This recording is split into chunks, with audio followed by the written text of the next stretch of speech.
Hello बच्चों, स्वागत है आपका हमारे चैनल खंडवा क्लासेज में। आज हम पढ़ रहे हैं लर्न वेल एसएसटी क्लास 7 का चैप्टर नंबर 4 है द मुगल्स एम्पायर। इससे पहले हम चैप्टर 3 द दिल्ली सल्तनत को पढ़ चुके हैं। अगर आपने वो वीडियो नहीं देखा है, एक्सप्लेनेशन वीडियो और क्वेश्चन आंसर वाला वीडियो भी हम कंप्लीट करा चुके हैं, तो इस वीडियो के डिस्कशन में एक प्लेलिस्ट का लिंक है। उस प्लेलिस्ट में आप जाके एसएसटी के सारे चैप्टर्स की वीडियो देख सकते हो। अगर आप हमारे चैनल पर नए हो तो प्लीज़ चैनल को सब्सक्राइब करें और साथ ही साथ बेल आइकन को भी प्रेस करें, जिससे आपको अपकमिंग वीडियो के नोटिफिकेशन मिलते रहें। इस वीडियो में हम दिल्ली सल्तनत के बाद जो मुग़ल एम्पायर है, यानी कि मुग़ल्स का के बारे में पढ़ेंगे। कैसे मुग़ल दिल्ली सल्तनत के बाद यहाँ पर आके आए। दिल्ली सल्तनत में 5 डायनेसिटी थी, उनमें से जो लास्ट डायनेसिटी थी लोधी, उसके बाद में मुग़ल्स आए। मुग़ल्स में जो मुग़ल्स का फाउंडर था बाबर, ठीक है, तो वो 1526 में यहाँ पे आया था। उसके बाद में मुग़ल एम्पायर स्टार्ट हो गया था।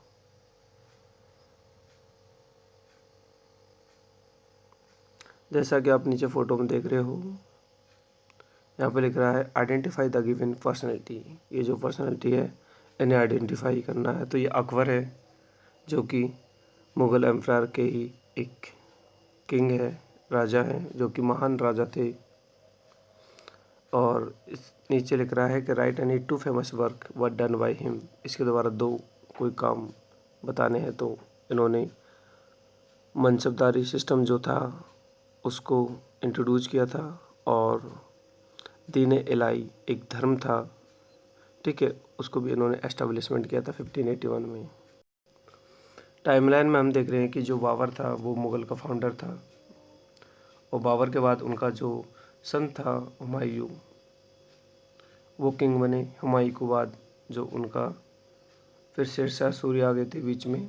उसके बाद हुमायूं का जो बेटा था अकबर है, फिर जहांगीर है। जहांगीर के बाद हम पढ़ेंगे शाहजहाँ को, शाहजहाँ के बाद औरंगजेब को, और औरंगजेब के बाद जो लास्ट था वो बहादुर शाह जफ़र था, उसको भी हम पढ़ेंगे। और उसके बाद ईस्ट इंडिया कंपनी जो है आ चुकी थी अंग्रेज़ों की।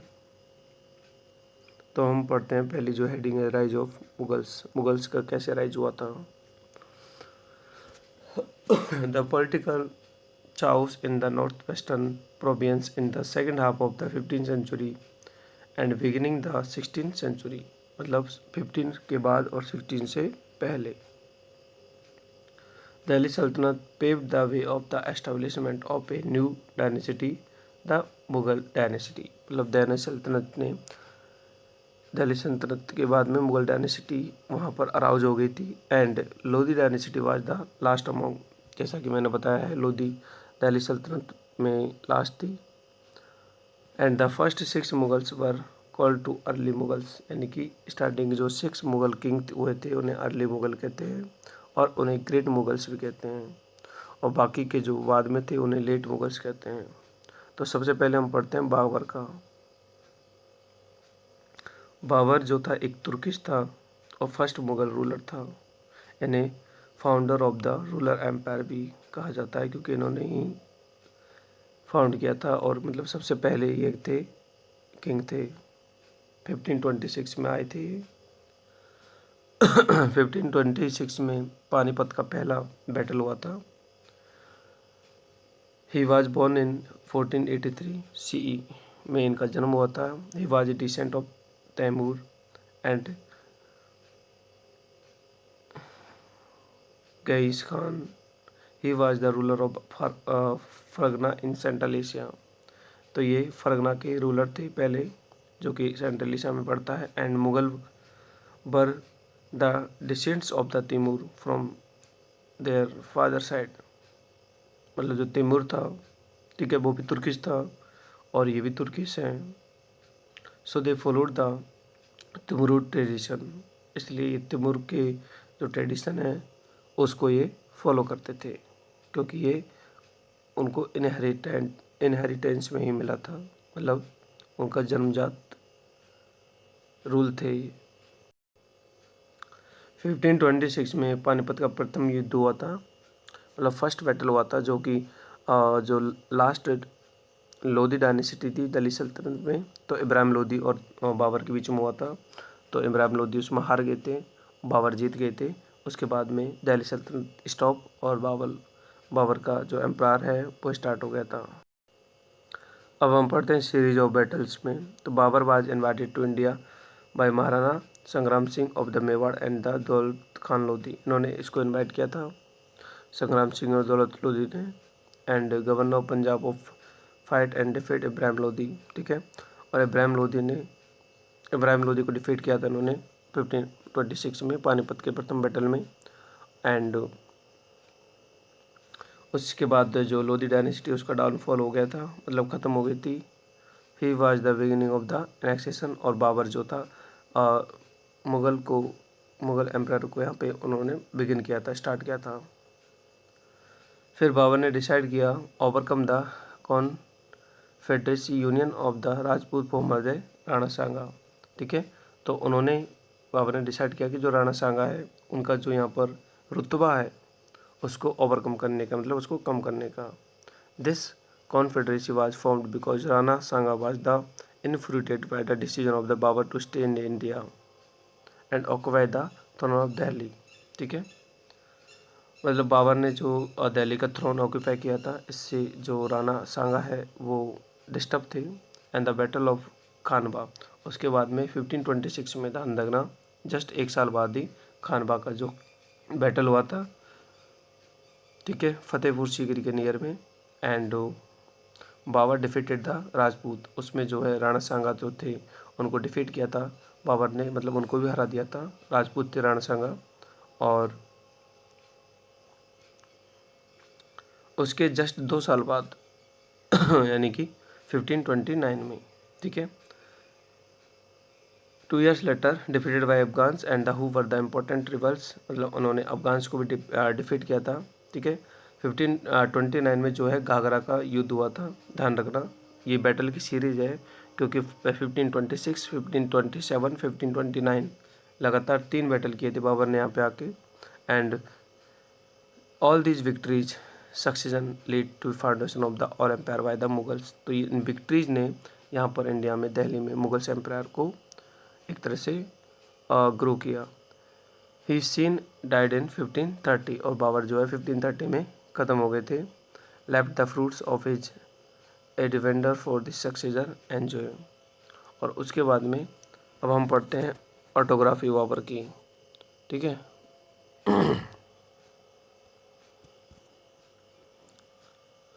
तो बाबर जो थे मोस्ट इलुस्ट्रेशियस रूलर थे उस पीरियड के, मुगल पीरियड के। ही was A Persian and the Arabic scholar and the main source of information about this autography, मतलब इसके बारे में जानने के लिए जो मेन सोर्स है वो इनकी ऑटोग्राफी है, जिसे बाबरनामा कहते हैं एंड तुझे के बाबरी भी कहते हैं। ये दोनों ही इनकी ऑटोग्राफी है जिनमें इस बाबर के बारे में लिखा गया है कि बाबर ने कौन कौन से बैटल किए, ठीक है, और इनके जन्म कहाँ हुआ था, जो भी है, ठीक है। Babur was an ardent lover of nature, Babur जो थे वो नेचर लवर थे, मतलब वो प्रकृति से प्यार करते थे।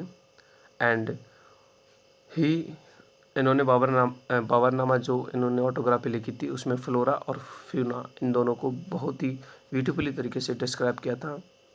और and life of peoples of the place of the concrete, और दिल्ली के लोगों के बारे में भी, मतलब अपने जो एम्पायर था उसके लोगों के बारे में भी इन्होंने अच्छे से डिस्क्राइब किया था। मतलब ये नेचर लवर थे, प्रकृति से इनको प्यार था। उसके बाद में इनका जो बेटा है, सन है हुमायूं, ठीक है, उन्होंने रूल किया था।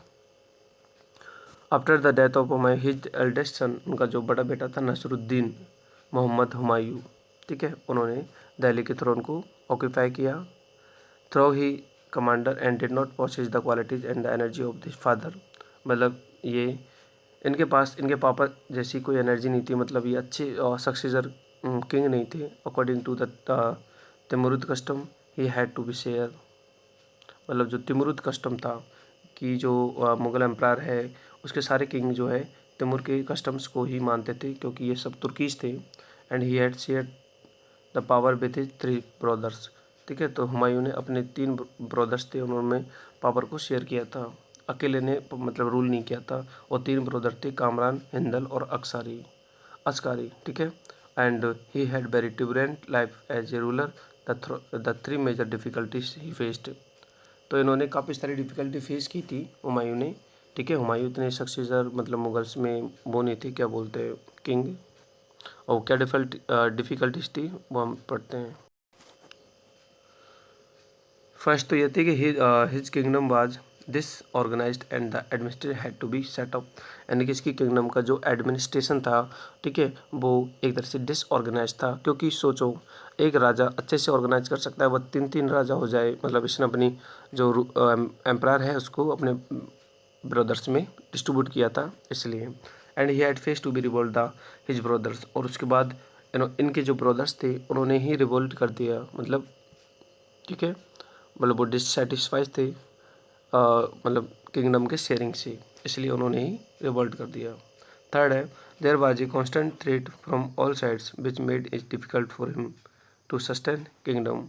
ठीक है, चारों तरफ से मतलब एक तरह से काफ़ी कांस्टेंट थ्रेट्स आए हर साइड से, तो इसलिए ये अपनी किंगडम को सस्टेन नहीं कर सके, मतलब चला नहीं सके। And Rajput rulers Bahadur Shah, the rulers of the Gujarat and Afghan were great challenge for his empire. तो इन्होंने मतलब बाकी के जो रूलर्स थे उन्होंने मतलब इसको अच्छे से रूल नहीं करने दिया। Afghan said a powerful leader in the form of शेर खान। अफगान जो लोग थे उनके पास एक पावरफुल लीडर था, शेर खान। ठीक है, शेर खान जो थे बिहार के गवर्नर थे उस time. And he defeated Humayun twice. उन्होंने हुमायूं को 2 बार मतलब हराया था। एक तो बैटल ऑफ चौसा, चौसा का जो बैटल है अंडरलाइन कर लेना, 1539 में हुआ था, उसमें भी हुमायूं हार गए थे। और कन्नौज का बैटल 1540 में हुआ था, ठीक है, जस्ट नेक्स्ट ईयर। तो इसमें भी हुमायूं हार गए थे। There was no option left to Humayun expect to finish the Sindh and the Persia. उसके बाद हुमायूं के पास कोई ऑप्शन नहीं था, क्योंकि उनके भाइयों के साथ में तो उसका पहले से बैटल चल रहा था। So where he remained in excel of the 15 years. उसके बाद में ये जंगलों में चले गए थे और अपने 15 साल गुजारे इन्होंने। उसके बाद में फिर से वापस आए ये। ड्यूरिंग दिस टाइम सिरका took the Sur empire to we new height and the, मतलब जब ये 15 साल तक घूमते रहे, उसके बाद में शेर खान ने जो है अपने एम्पायर की हाइट को बढ़ा लिया, मतलब उसको एक्सटेंड कर दिया। और फिर 15 साल बाद मतलब 40 के बाद, ध्यान देना, 40 के बाद ये 55 में आए थे दोबारा हुमायूं। ठीक है, और दोबारा आए और उन्होंने अपनी सेना को भी इकट्ठा किया। And Humayun try to be recapture Delhi. उन्होंने कोशिश की कि वो दिल्ली को रिकैप्चर करे, मतलब दोबारा दिल्ली का किंग बने या फिर जो भी है। एंड शेर Khan deaths he successfully annexed Lahore and occupied Delhi and Agra. Nevertheless, the success of Humayun was short-lived as fell down from the stairs of the liberty। तो ये दोबारा आए और उन्होंने शेर खान को परास्त किया। परास्त करने के बाद में उन्होंने दिल्ली पर रूल भी किया, लेकिन इनका जो रूल था ये बहुत ही कम टाइम के लिए था, क्योंकि ये लाइब्रेरी की जो स्टेट थी, ठीक है, उनसे मतलब गिर के इनकी डेथ हो गई थी। ठीक है, शेर का मंडल इन पुराना किला एंड डाइड इन 1556। ठीक है, पुराना किला जो कि दिल्ली में स्थित है, और तो उससे उतरते टाइम, सीढ़ियों से उतरते टाइम इसकी डेथ हो गई थी। He was the succeed by the his son Akbar. उसके बाद इनका जो बेटा था अकबर, जो कि महान राजा था। क्या अकबर के बारे में कितना कहें उतना कम है, तो वो उन्होंने रूल किया। ठीक है, हुमायूं के बारे में इनकी एक बायोग्राफी है जिसको हुमायूंनामा कहते हैं। जैसे बाबर की बायोग्राफी वो ऑटोग्राफी थी और उसको बाबरनामा कहते थे। ऐसे हुमायूंनामा में जो है सब कुछ लिखा हुआ है हुमायूं के बारे में। और हुमायूंनामा को राइट किया था इनकी जो बहन थी गुलबदन बेगम ने। ठीक है, अंडरलाइन कर लेना। ये हुमायूं टॉम है जो कि दिल्ली में ही है, बना हुआ है। अब हम पढ़ते हैं शेरशाह सूरी के बारे में। ठीक है, जो कि एक अफगानी थे। तो देखो Sher Shah Suri real name was Farid Khan, इनका रियल नेम फरीद खान था। And he was a valiant warrior, ये बहुत ही अच्छे मतलब क्या वॉरियर थे। And killed a tiger single handedly, इन्होंने एक हाथ से जो है टाइगर को ख़त्म मतलब मार दिया था। सो इनका नाम शेर खान पड़ गया था। ठीक है, मतलब टाइगर को इन्होंने एक हाथ से मार दिया था, इसलिए इनका नाम शेर खान पड़ गया। और इनकी जो डायनेसिटी है उसको सर किंगडम के नाम से जाना गया। He said earlier he defeated Humayun in 2 conjunctive battles. ठीक है, इन्होंने जैसे हुमायूं को डिफीट किया था, एक तो 15 और चौसा का युद्ध में, और एक खानबाग के युद्ध में, नहीं 2 युद्ध में इन्होंने हुमायूं को डिफीट किया था। फाइनली इन्होंने मुगल्स थ्रोन हासिल कर लिया था। ठीक है, जब हुमायूं 15 ईयर्स के लिए इधर उधर घूम रहे थे, उस टाइम इन्होंने रूल किया था शेरशाह सूरी ने। ठीक है, although Shershah ruled for a short period.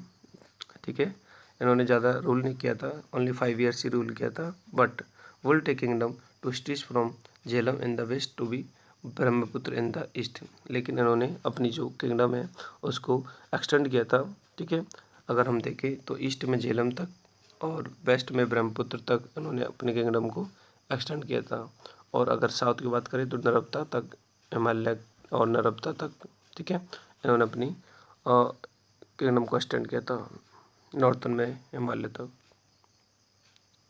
He was an excellent administrator. Sher Shah Suri एक बहुत ही अच्छे एडमिनिस्ट्रेटर थे। इसके बारे में जितना कहा जाए उतना कम है, क्योंकि इन्होंने अपने सभी फील्ड में, एक तो जैसे सिविल है, सिविल फील्ड में, मिलिट्री फील्ड में, या फिर लैंड रेवेन्यू सिस्टम में, उनमें सब में अच्छा वर्क किया था। He had a large standing armies and branded horse, इसके पास काफ़ी अच्छी आर्मी थी, ब्रांडेड हॉर्स थे। And he introduce to silver coin. ठीक है, ये भी अंडरलाइन कर लेना, क्योंकि सिल्वर कॉइन जो है शेरशाह सूरी ने ही सबसे पहले चलाए थे। ठीक है, जिन्हें रुपया कहते हैं, सिल्वर कॉइन्स को क्या बोलते हैं, रुपया। तो आपसे क्वेश्चन पूछा जाएगा हु इंट्रोड्यूस सिल्वर कॉइन्स, रुपया, तो आपको आंसर बताना है Sher Shah Suri. And expected as a medium of exchange, he also mint gold coin, और इन्होंने गोल्ड के सिक्के भी चलवाए थे जिन्हें मोहर कहते हैं। तो आपको ध्यान रखना है, सिल्वर के जो सिक्के हैं उन्हें हम कहते हैं रुपया, और गोल्ड के जो सिक्के हैं उन्हें मोहर कहते हैं। एंड कॉपर के जो सिक्के हैं उन्हें दाम कहते हैं।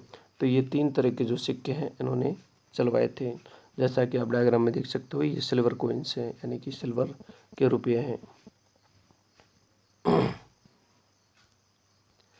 He build excellent network of the routes, और इनको जाना जाता है रोड्स के लिए, यानी कि इन्होंने शेरशाह सूरी ने काफ़ी रोड्स बनवाए। एक हमारा जो सबसे बड़ा रोड है अभी इंडिया में अभी भी है, जिसको बोलते हैं ग्रैंड ट्रंक रोड, वो भी इन्होंने ही बनवाया था। ठीक है,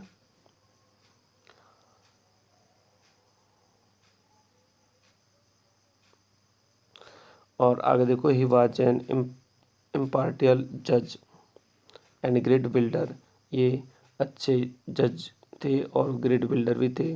जैसे पुराना किला है दिल्ली का, ठीक है, और टॉम्ब ऑफ सासाराम का टॉम्ब जो कि बिहार में है, और पुराना किला दिल्ली, ये तो दिल्ली में ही है। ये दोनों ही इसने बनवाए थे, और इतने अच्छी तरीके से बनवाए थे कि मतलब आर्किटेक्ट के लिए एक तरह से मैग्निफिसेंट पीस था आर्किटेक्चर में, मतलब बहुत ही अच्छे तरीके से बनवाया था।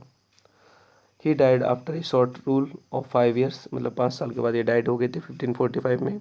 And after the explosion took place in the fort of Kalinjar. ठीक है, और उसके बाद में खलिंजर के पैलेस में, मतलब फोर्ट में चले गए थे। शेरशाह सूरी के बाद जो रूल किया था वो हुमायूं के जो बेटे थे अकबर, उन्होंने रूल किया था। और अकबर जो थे एक ग्रेट किंग थे।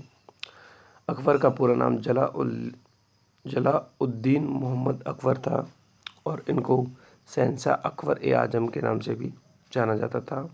इनका जन्म जो हुआ था वो 1542 में हुआ था, और उमेरकोट में हुआ था इनका जन्म। He when his father Humayun was dethroned and helpless, जब इनके पिता मतलब हेल्पलेस थे, मतलब जब इनके पिता युद्ध में हार गए थे और वो दिल्ली के थ्रोन पे भी नहीं थे, मतलब उन्होंने रूल भी नहीं किया था, उस टाइम इनका जन्म हुआ था। He was crowned as the emperor in the 1556, और इन्होंने ये 1556 में इनको दिल्ली क्राउन मिला था, मतलब दिल्ली पर उन्होंने रूल किया था। ठीक है, उस टाइम इनकी जो एज थी वो सिर्फ 13 ईयर्स थी।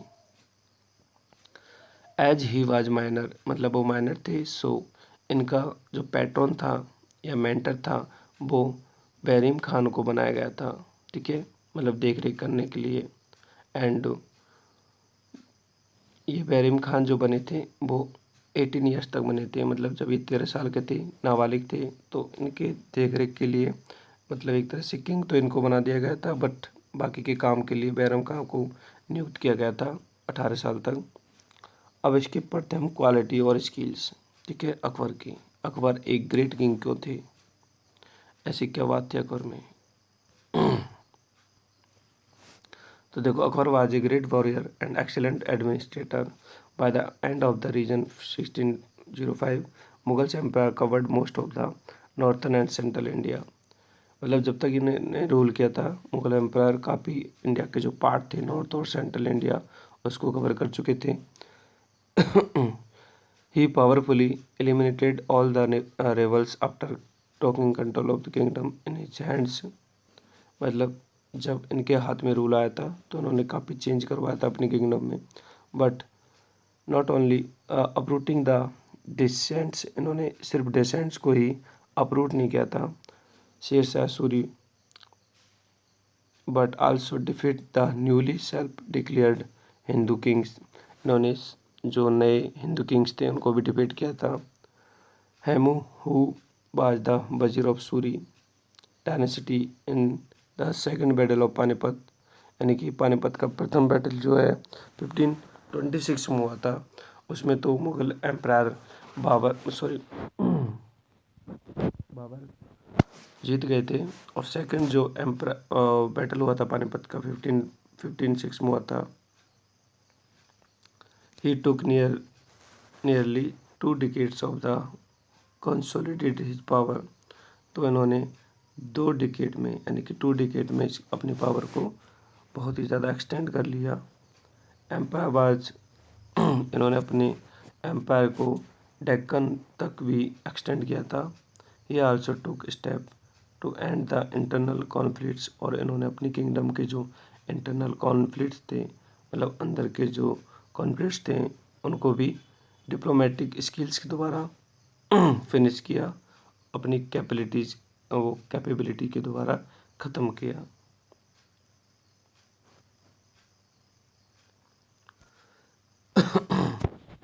अब पढ़ते हम Akbar Rajput policy.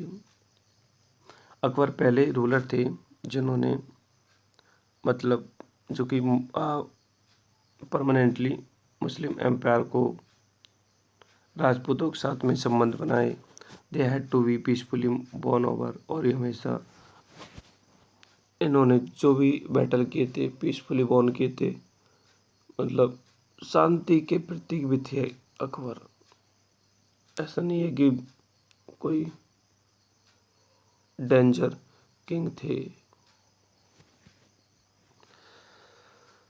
Beside other features of the new Rajput policies of Akbar have been born him a unique place in history, यानी कि राजपूत पॉलिसी के साथ में मिलके, राजपूतों के साथ में मिलके इन्होंने जो है इंडिया में काफ़ी ज़्यादा बैटल किए और काफ़ी बॉर्न भी किए।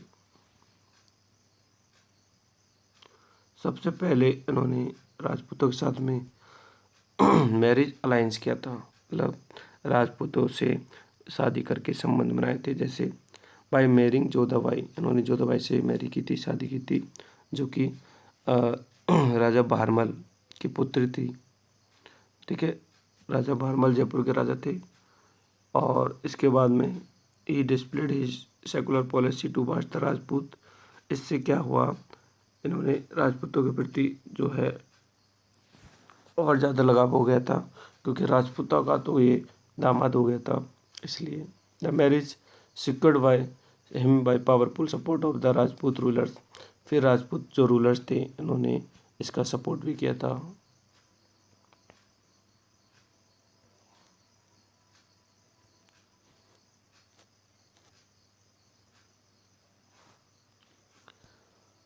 आगे है he gave the post of Rajput and other Hindu in the kingdom. फिर उन्होंने अपनी किंगडम में राजपूत लोगों को भी कुछ पोस्ट दिए और बाकी हिंदू लोगों को भी कुछ पोस्ट दिए। जैसे राजा टोडरमल है, ठीक है, उनको दीवान बना दिया। एंड राजा बीरबल है, उनको वजीर बना दिया, ठीक है। और राजा मानसिंह है, वो उनके मोस्ट ट्रस्टेड जनरल थे, यानी कि सेनापति थे, ठीक है। और मतलब जो राजा मानसिंह है जो कि जयपुर के ही राजा थे, तो इन्होंने काफ़ी जो युद्ध है अकबर की तरफ से किए थे, क्योंकि ये अकबर की सेना में सेनापति थे। These were some of the Rajput who were provided high position of the Akbar court. तो ये कुछ राजपूत से जिन्होंने अकबर के कोर्ट में हाई पोजीशन पे थे, मतलब अकबर के कोर्ट में ये मतलब अकबर की जो कोर्ट है उसमें पोस्टेड थे, ठीक है।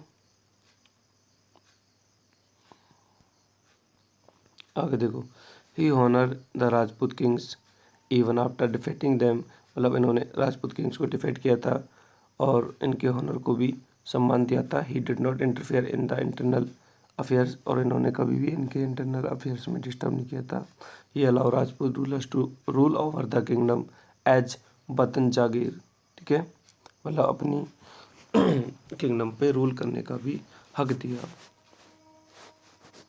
और guaranteed security of life, prosperity and Horner इन्होंने दिया था राजपूतों को।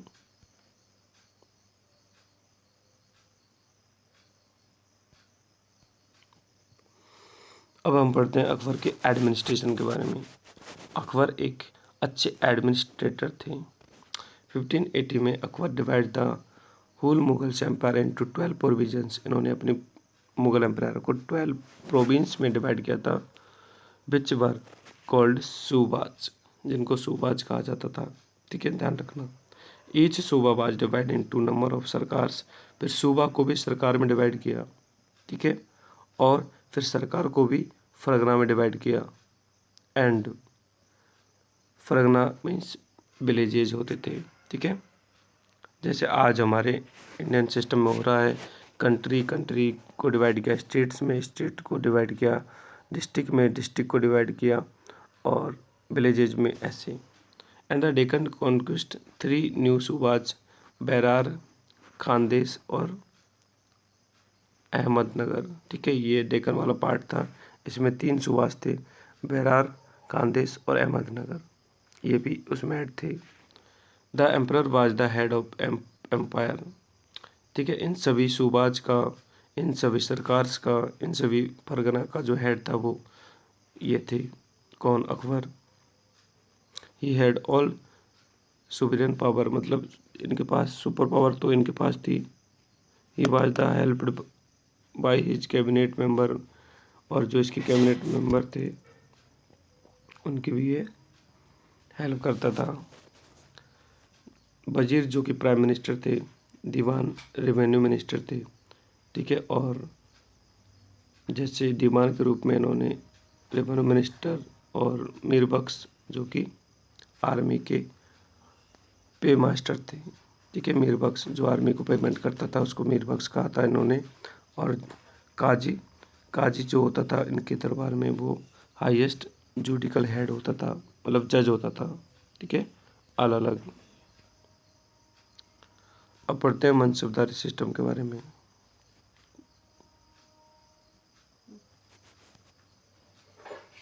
इन 1574 Akbar introduce the मनसबदारी system. मनसबदारी system को इंट्रोड्यूस किया था अकबर ने, तो ये इम्पोर्टेंट है, इसको ध्यान से पढ़ें। देखो, which consisted of a hierarchy of officer.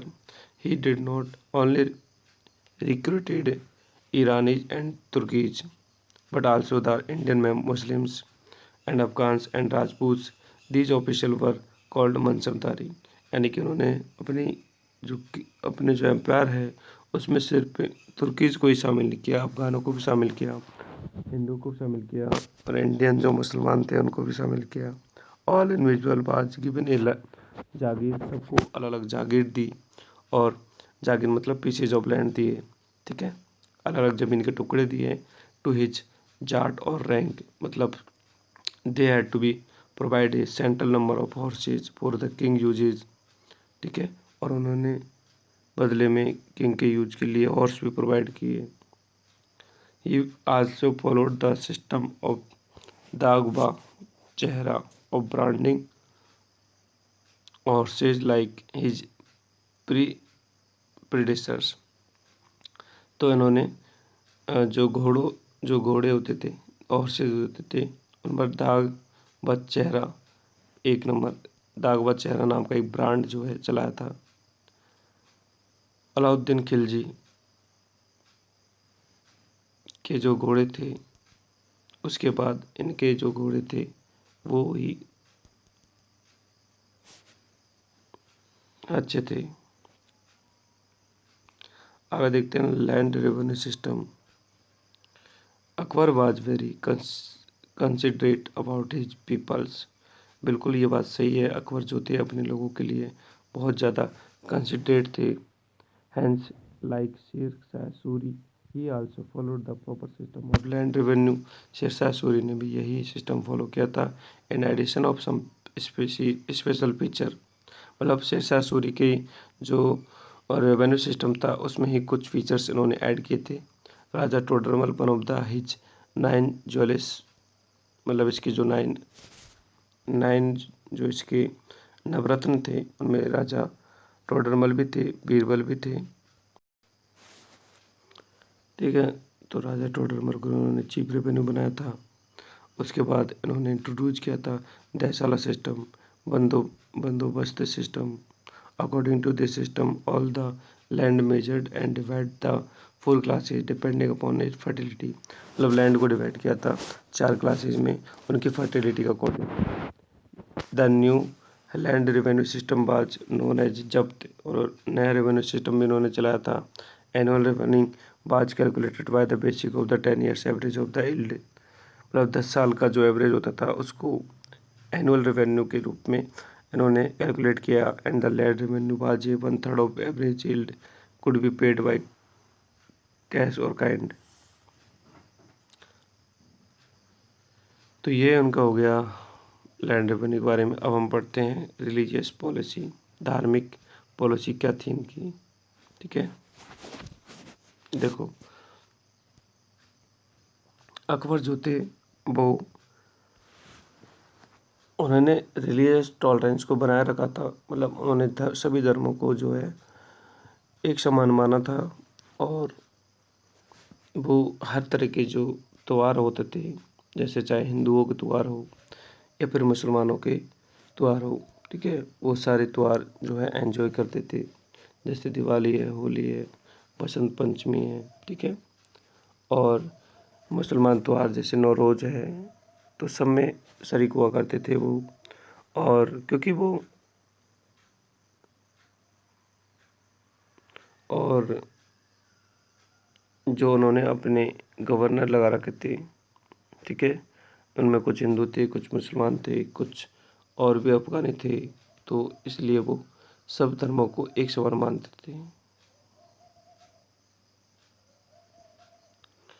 अब इसी के लिए हम एक चीज़ और पढ़ते हैं, धार्मिक भावना को देखते हुए, रिलीजियस को देखते हुए, वो है Din Ilahi. A great change came in the religious policy of Akbar in 1581। Akbar built a spacious hall in his new capital Fatehpur Sikri, ठीक है, फतेहपुर सीकरी में इन्होंने एक हॉल बनवाया था। As Ibadat Khana where we could hold religious and philosophical discussion, जिसमें ये रिलीजियस और फिलोसफिकल डिस्कशन करते थे। धार्मिक मतलब जो कुछ मैटर होते थे उन पर डिस्कशन करते थे।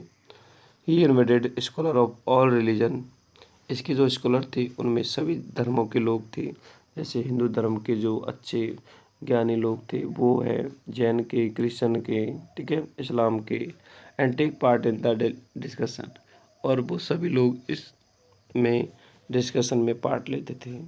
The scholars exchange their views, तो सभी धर्मों के जो मेन स्कॉलर थे वो एक अपने अपने व्यूज को एक्सचेंज करते थे।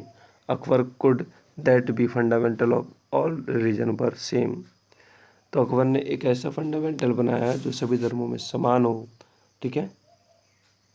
एंड फिर he made a mind to be act boldly and include the ethics of the all these religions, मतलब सभी रिलीजन्स के जो एथिक्स थे, ठीक है, उनको मानने वाला एक नया धर्म बनाया था जिसे बोलते हैं दीन इलाही, जिसमें सब धर्म आ गए थे, मतलब एक नया धर्म था, ठीक है। He was more social organization and brotherhood और contact religion, he had only book, no dogmas practice, practically no religion, मतलब दीन इलाही जो थे वो एक ही धर्म में विश्वास नहीं करते थे, वो सिर्फ एक गॉड में विश्वास करते थे और सभी धर्मों को उनमें समान अधिकार दिया गया था। तो वो नया धर्म जो इंट्रोड्यूस किया था वो इन्होंने किया था 1582 में।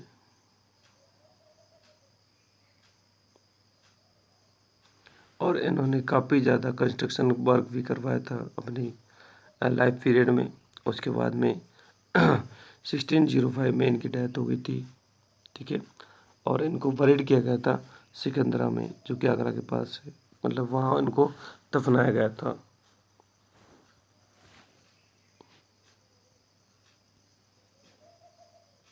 उनके बाद में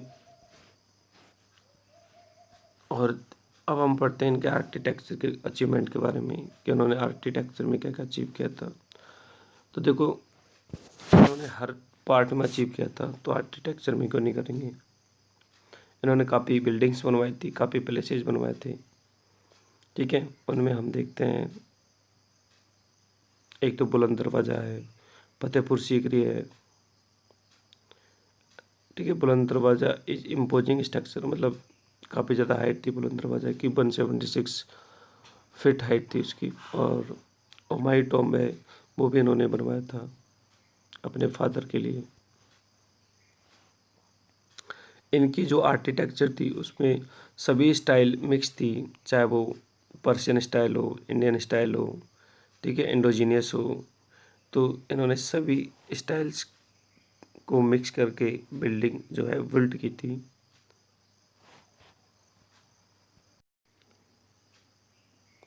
अब पढ़ लेते हैं थोड़ा इनके लिटरेचर के बारे में।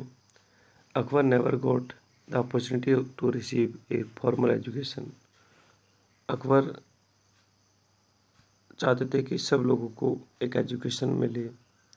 थो he was unable to read and write, he was a great pattern of the learned man, he acquired much learning by having books and read to him, मतलब उन्होंने काफ़ी बुक्स को राइट किया था और रीड भी किया था।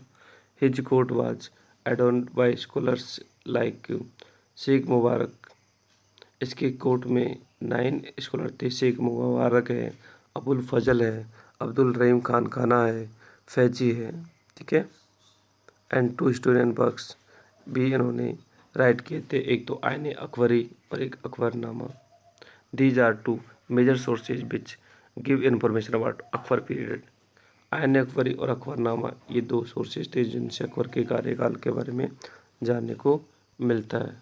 These are two major sources, they give us a vivid account of Akbar life, Akbar life के बारे में ये बहुत कुछ बताते हैं sources. The first part of Akbarnama tells Akbar essence, मतलब अकबर के फर्स्ट पार्ट में अकबर के जो बैटल्स थे उनको बताया गया है, और सेकंड पार्ट में अकबर के रीजन के बारे में बताया गया है। Ain Akbari which can also throw light on the administration, और आयन अकबरी में एडमिनिस्ट्रेशन सिस्टम और रेवेन्यू सिस्टम को बताया गया है।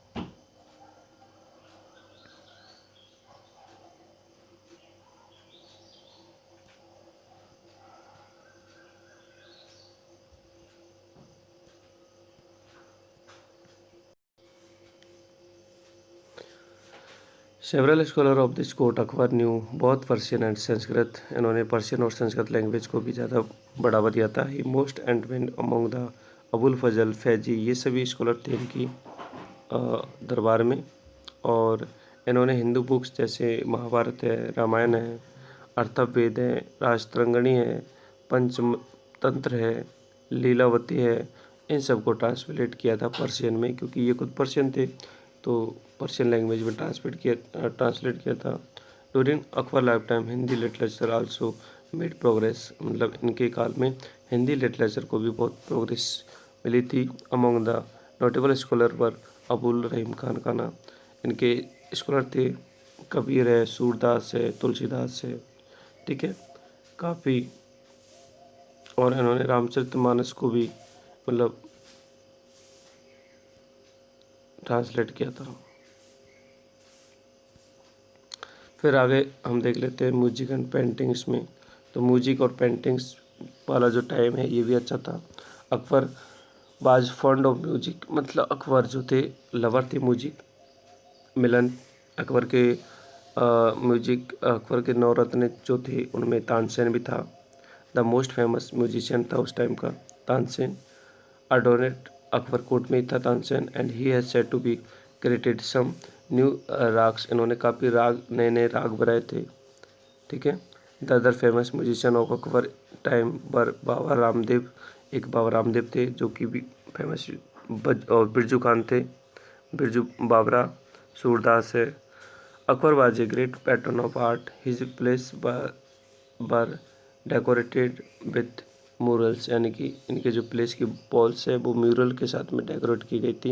And the Mughal style of the painting flourished along with the European style.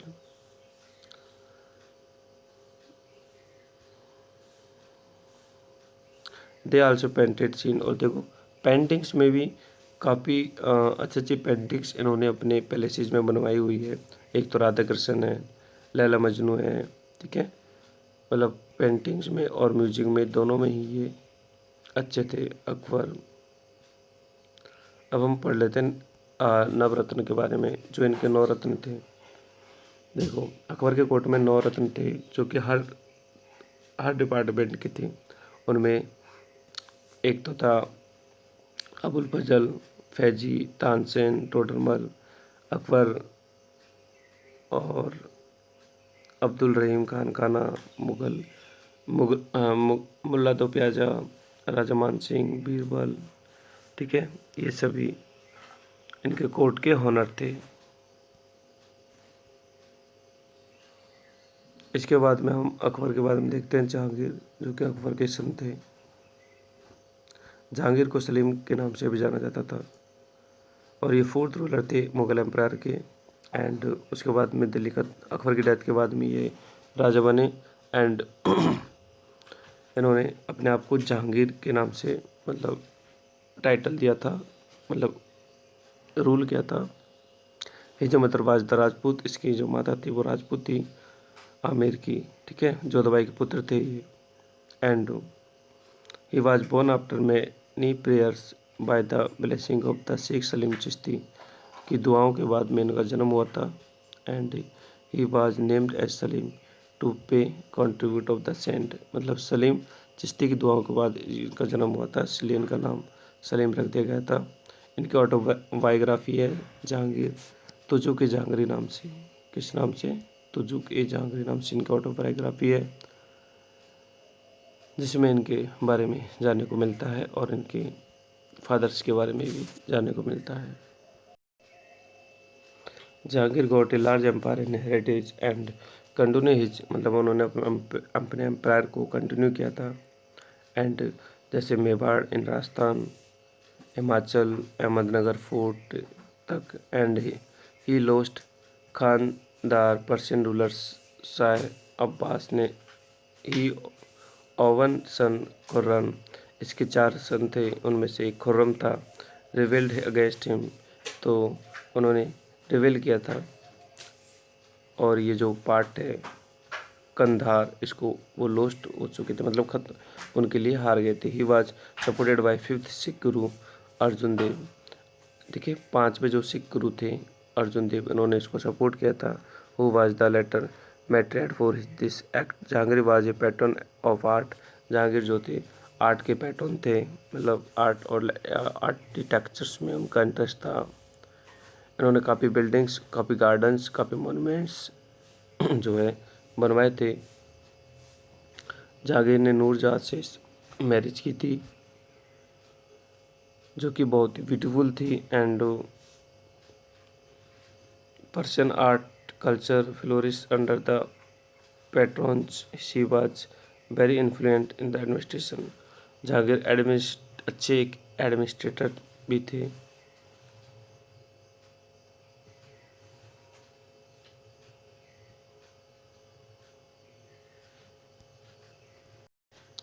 Jahangir के टाइम में ही जो यूरोपियन ट्रेडर्स थे वो भी इंडिया आए हुए थे। उनमें एक तो पुर्तगाली थे, डच थे, ब्रिटिश थे। ठीक है, ये ट्रेडर्स इंडिया आए, उन्होंने अपनी कंपनी का सेटअप इंडिया में किया।